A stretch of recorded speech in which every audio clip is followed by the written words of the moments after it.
Right, today is Monday, November 30th, 2020. This is the Kubernetes CSI implementation meeting. Let's go ahead and jump into our release statuses. First, wrapping up 119, I think we just mostly have documentation updates. I need to do an update to just update all of the sidecar versions. I think, Xing, there's a doc for Health Monitor that's still outstanding. I addressed your comments. Can you take a look again? Awesome, I'll take a look. And then you added some new documentation issues for some other features? Yeah, so I don't see any documentation for those two new features in the docs. Okay. I guess, Patrick, would you be able to help with that?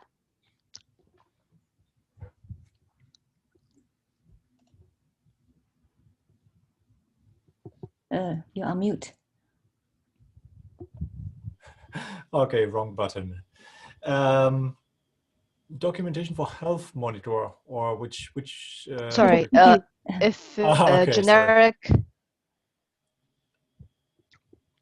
The generic ephemeral volumes and the CSI storage capacity. Okay. Not sure exactly what documentation or what the intended changes. So I'm lacking some background. Sorry. Okay, so it's not. I remember I updated the entry documentation, but this one here probably is a bit stale. Yeah. Okay, I see. Yeah, under features here. Yeah. All right. Yeah. Okay. And then the last thing remaining is to check on the CSI proxy image building. I'll need to sync up with Jing on the status for that. Moving on to 120. Let's see. We have mostly a number of bug fixes sort of outstanding. So one is being able to it fixes a race condition that causes dangling attachments. So this PR is out for review.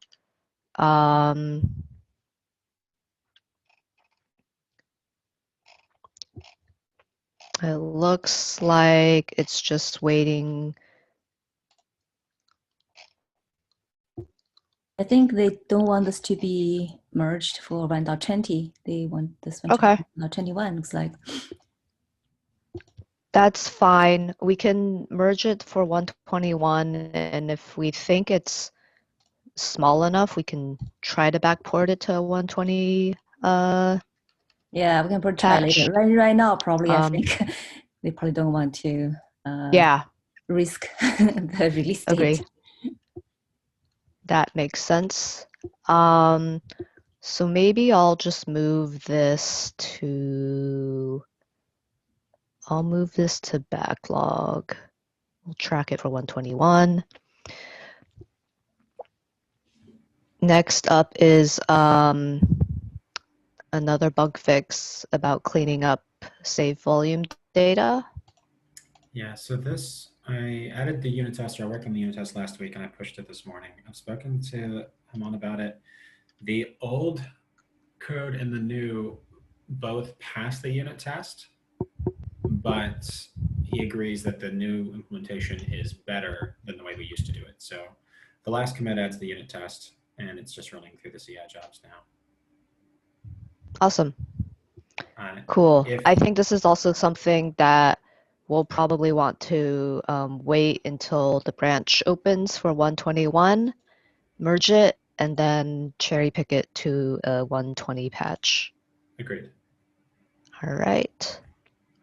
I guess, are you just waiting on review from Hamad on this? Yeah, this will need review. I'm not certain if it's just him, but this will need to be reviewed. Sounds good. Cool. I'll also move this over to 121. Next is Patrick, deployment without central controller. Jan looked at that last week and he's fine with the concept. We were discussing a little bit how to do the exponential back off, and based on those comments and some ideas, new ideas that I had, basically rethinking the concept, I'm currently trying out some other approach. I do have scale testing configured now for the distributed provisioning, or without central, whatever we want to call it. So I can do the scale test now on a cluster that SIG scalability has prepared, or does prepare for me, when I do a special PR against test infra. That's the process that they came up with. So I can do the scale test. It's currently configured for 100 nodes, but once it all works and works as intended, we can scale that up to 5,000 nodes and see whether it still holds up. Excellent. That looks fairly promising, I would say, at this point. Awesome. Great. Thank you. All right. Next up is switching things to Klog v2. I think we just have a number of PRs pending for the other repos. Let's see. I need to remember to ping Deep on this, since I signed him up for it without telling him. And I'll try to get around to the ones I signed up for this week. Yeah. It's worth pointing out that the metrics manager now has also changes. So I think that went wrong initially in the external provisioner, but the PR for external health monitor, that should be fine. And it works with metrics as intended. So just okay. One potential caveat, because now the CSI libutils update is a bit larger than just enabling Klog. Correct. All right, cool. Thank you. Next up, we have snapshots. Yeah, so I think, we have a few PRs that are being reviewed. So the first one, can you take a look at that one? So that one basically, it's just now updating the controller. So yeah, the first one. Sounds good. Also, my screen just went blank. Okay. Oh, it's back. Okay. And then reload certificate. So I think that one, yeah, I reviewed it. I think it's just I asked Grant to test it. I think he is because I think last week he was off, so he's going to work on that. And then the next one, yeah. So that one is also, I think it looks fine. There's some comments on the CSI driver from PV instead of SC. That's Shani has a PR on that. There's some comments, so he needs to address that, and I think it looks fine. The metrics one, yeah, I'd really like to get that wrapped up this week. So I think Shani has added some comments. Grant said he's going to address those comments today. And the secret one, I think it's fine right now. So Monaha updated the test. So right now it's for the mock, a CSI mock driver. So right now, I don't think we can really check anything from the driver side in that test. So I asked him to take a look of the CSSNE test to add some tests there. And then this one can't merge anyway, so come back to this one. I think it looks fine. And then, yeah, this one is not in good shape. Actually, I think Karthik is still working on it. So may not make it. Okay. All right. I mean, this is yeah, anything that you think not critical, I think. I'm sorry? Oh, I think this one is not so critical. Yeah. Using patch instead of update. Yeah. He's just, I think he has some issues that he's trying to resolve, and it's a little slow. So I'm not sure that will make it. And then anything else that you think we must get in before we cut the release that we have not talked about? No, I think you've captured everything here. Okay. I think it looks good to me. All right. Sounds good. All right. Awesome. Thank you for the update. Awesome. Thank you for the update. All right. And the Oh, yeah. blog. Yeah, so that is in progress. Yeah, we should get that one ready Okay. by, I think they want it by Wednesday, 12, the 2nd. Yeah. Okay. Sounds good. All right. So other things that are going on, we had merged this change here in cleanup orphan pod directories to check for volume directories instead of mount points. That ended up exposing a bug in secrets, and apparently, so it's blank for me. Is it just me? Oh, can you not see my screen? It looks blank. It's just me. Everybody else can see. I could see it until about 2 seconds ago. Now it's blank. Weird. Oh, now it's blank? Maybe I need to reshare. Let me. My laptop dropped and something happened and my screen like blinked out. Okay. Let's try this again. Can you see now? No. Not Still yet. blank. No. When you were looking at the issue in your browser, it was showing just fine, but I don't know if you changed it. I have it. Oh, can you? When I was looking at the issue, I guess I'm still in my browser. It's still blank. Let's try this again.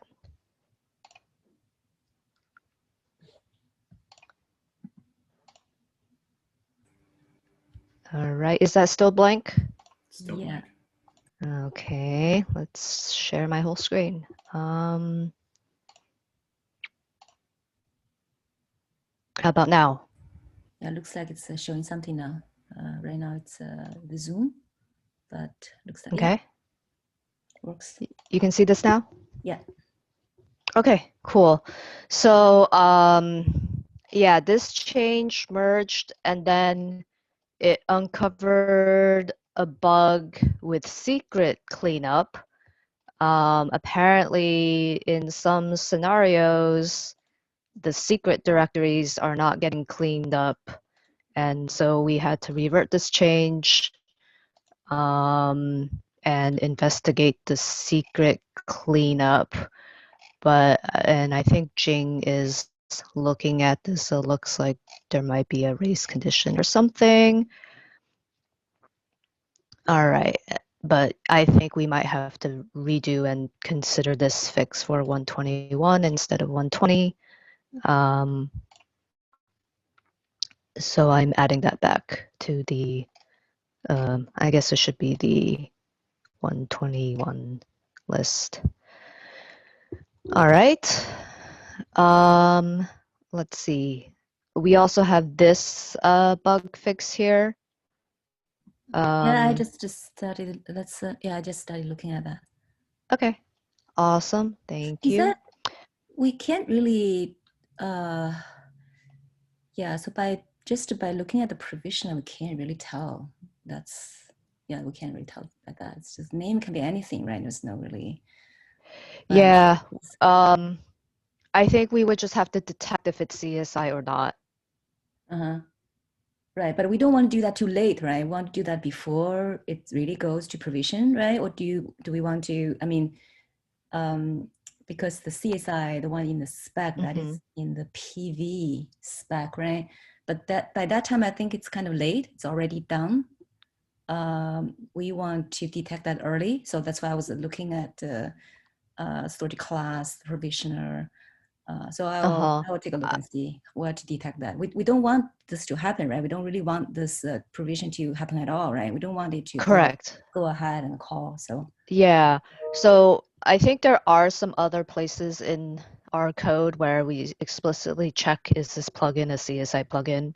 Okay. And we can probably do something similar. On the CSI, that place, the CSI plugin, that folder, like volume CSI. No, I think it's actually, there are some parts where we load the plugin, or we get the plugin, and there we specifically check the plugin name for CSI. Okay. I'll take a look. Okay, I'll check. So you're thinking that's in the PV controller itself that we actually already doing that. Okay, I'll check. I think, or I don't think we're doing it in the PV controller, but I think we are doing it in other volume controllers. Okay. So, okay, right, sure. In tree one, you're saying? Yeah. Oh, okay. I'll take a look. All right, awesome. Next is restoring a snapshot to a larger size.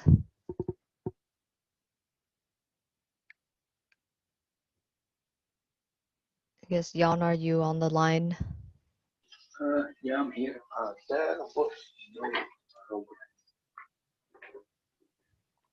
Oh, sorry, you're kind of quiet. Couldn't hear you. There was no progress at all. Okay. We're just waiting for the next CSI meeting to discuss this some more?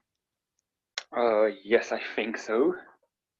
Okay. I think we have a meeting tomorrow, I think. Oh, we do? Okay. I think so, Check yeah. my calendar. All right. Let's see. Next up, garbage collecting volume attachment objects. I am not sure if the fix here for the dangling attached, where is it?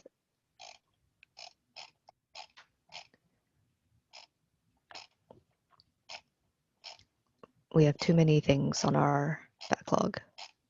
Anyway, yeah, I'm not sure if this change here is going to be fixing the garbage collection problem. I'll check up on that. All right, and then I think, yeah, some cleanup stuff on my end. And then we have this bug. I think volume directories are not cleaned up if mount device fails. Is this something that has already been addressed? Anyone know? I'll sync up with Hamant on this one.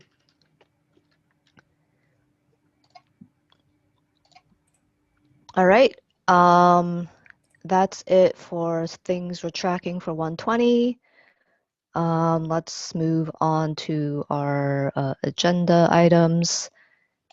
Looks like Fabio, you have a PR out to add custom timeouts for the TUI tests. Yeah, that's right. So I opened this PR a couple of weeks ago, I guess, and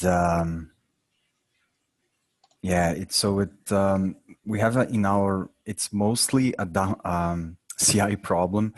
Like we have a couple downstream jobs that use, like for example, the AWS EBS CSI driver, or even the Intree Cinder driver plugin. So in these storage backends, they have, like, for example, for Cinder, when you format a volume, it may take some time. So the standard pod start timeout isn't sometimes it's not enough for EBS resizing, for example. When you resize a volume and reattach it to a node, sometimes it takes like 10 minutes. And yeah, so because of the CI problem, we thought about introducing custom timeouts for storage plugins and CSI drivers. So I created this PR. Someone is reviewing it. I addressed all the comments. And yeah, if you have a chance to take a look and give some feedback, I'd appreciate it. All right. Yeah, it sounds good. I think, yeah, I assigned this to Psychot to help review because actually he was thinking about the same thing. So. Cool. Thank you. Yeah. All right. Awesome. Thank you very much. Next up is Patrick. So I mentioned this idea a while back to embed the CSI driver, the mock CSI driver inside the E2E test itself. The expected advantages are that we don't need to pass the log output of the container, that we have direct feedback when a function gets called. We can write tests in a much more flexible way. And in contrast to the current JavaScript approach, the callbacks that we can add to the driver, to the mock driver, basically will have full access to the request structure, the response structure of all calls. So I see several advantages of that approach. The biggest technical challenge was how to connect the E2E test binary with some stub or something inside the cluster. And I've basically been investigating that last week a bit, and I came up with a solution that is based on the normal port forwarding feature in the API server. And I have a working prototype. So it currently passes all of the mock volume tests, except one, which actually happens to be timing dependent. So it's not unexpected that with different timing, that test fails. And it's probably not a good test either, because timing is always a bit critical when writing tests. It basically has a delay in the main function, and if something isn't quite as expected, it fails. So overall, I think that is promising. The question is whether we want to rely on port forwarding. I've been asking around a bit, and it's not currently a feature that is covered by the Kubernetes conformance test. In SIG conformance, they said that it's mostly just because no one has bothered to promote the existing tests for this feature to conformance. I've also tried to get opinion from SIG API machinery whether they think that the feature is ready itself, because when searching Kubernetes issues, there are a few that are open against it. I'm not sure whether that is a reason to block the feature. I certainly would find it surprising if a conformed cluster doesn't do something basic like kubectl forward port, but apparently that's the current situation. So that's where we are with conformance. It only becomes an issue if we want to promote these mock volume tests to a conformance test. Until then, Yes. we can pretty much be sure that the clusters that we run in will have sufficient support for this feature. It's technically not very different from kubectl exec, which we also already depend on.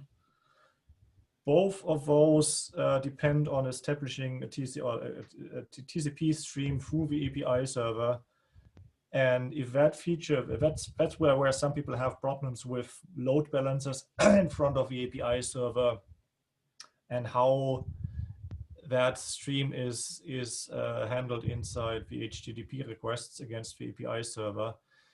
So it's not that different from what we already depend on with kubectl exec or executing commands in our test pods. Overall, I think for non-conformance, that's certainly a good step forward. It's really a question of whether we want to use it and what we do if we want to promote it to conformance. Yeah, so we definitely do want to promote our CSI mock test to conformance. I have been trying to do that for 2 releases now, but I'm still fixing a bunch of flakes and stuff. But that's definitely in our roadmap. So I think if we want to change our mock driver tests to do this, we need to make sure that we can promote those underlying dependent features to conformance as well. Yeah. I wouldn't be surprised if embedding the mock driver gets rid of some of those flakes, to be honest. No, the flake I'm looking at is a kubelet bug. Okay. Well, then it's something else. But I think we also had issues with getting the pod output, things like that sometimes break or have been fragile. Yeah, and the new one, the AP, the newest test bed is failing for me. That again, as I said, depends on timing, and if that is a source for flakiness quite often. So the embedding approach would get rid of that potential risk for test stability. Yeah, I think overall it sounds like a good idea. We just need to figure out how we can get to conformance if we take this approach. Well, the naive approach would be to just submit a PR that adds the conformance tag to the existing tests and see if someone screams. I'm not sure. You can do that. Yeah, it's too late now for 120. That means if we are targeting for something, mock driver volume tests, and in 121, which sounds like you would like to have, then we won't have feedback from people until 121 actually gets released, and it has this new conformance test, which is both CSI and port forward. I'm not sure what the process is to remove tests that are failing or demoting tests again. I think there's actually sort of like a beta conformance test or something. Okay. Where you can before actually promoting it to conformance, you can promote it to some not quite trial conformance test suite. That might be an option. Yeah. So the question then is, do we want to try that? Or do you first want to get conformance or get the CSI mock volumes promoted with the current mock driver and switch later? Or do I just keep that PR in the back of my mind and come back to it later? But that basically is the alternative. Or we just try now, see whether it actually improves our situation, and then make both port forwarding and the mock CSI drivers these beta conformance thing in 121. I guess it really just depends on timing, I think. It would probably be nice to go through the existing port forwarding tests just to double check, to look at the flakiness of those. If those are not flaky, then maybe we should try just doing both in 121. Yeah, okay. Do you know where I can find those existing tests? I'm not really sure how to search for specific tests in test grid. That's basically the question then. It's in under kubectl. So it's the kubectl tests that has something for port forwarding. It's the same code essentially.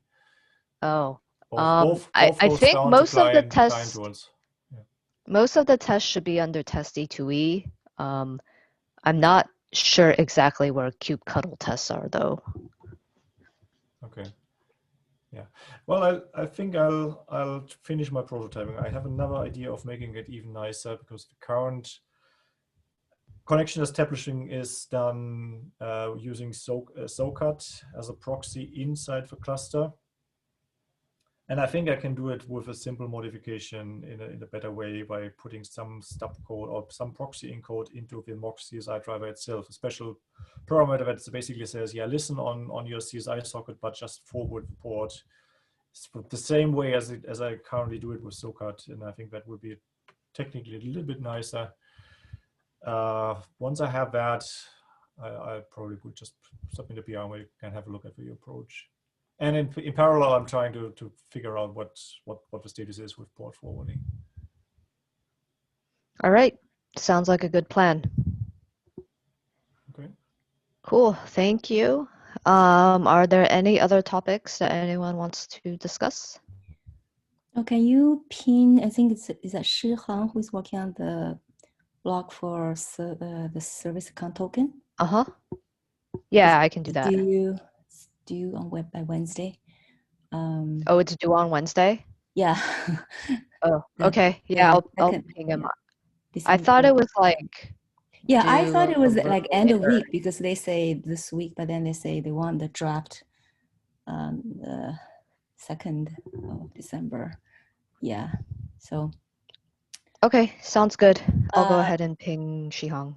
Okay, and then I think Christian, are you working on the blog for the FS group with Hamant?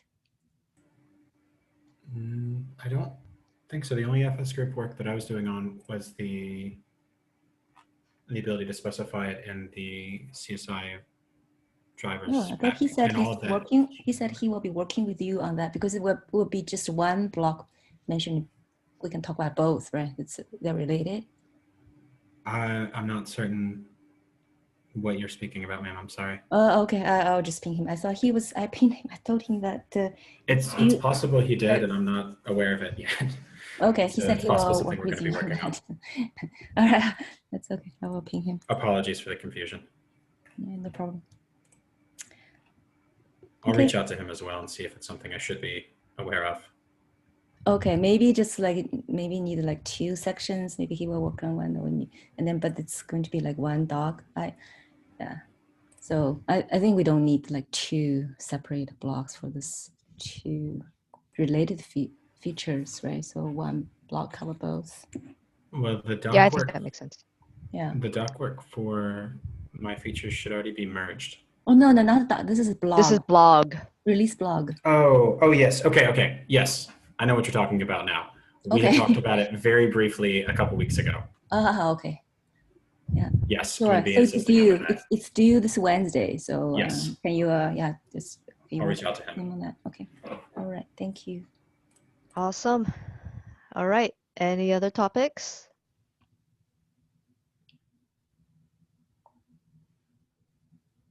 Then we'll end for today. Thanks. Thank you. Bye.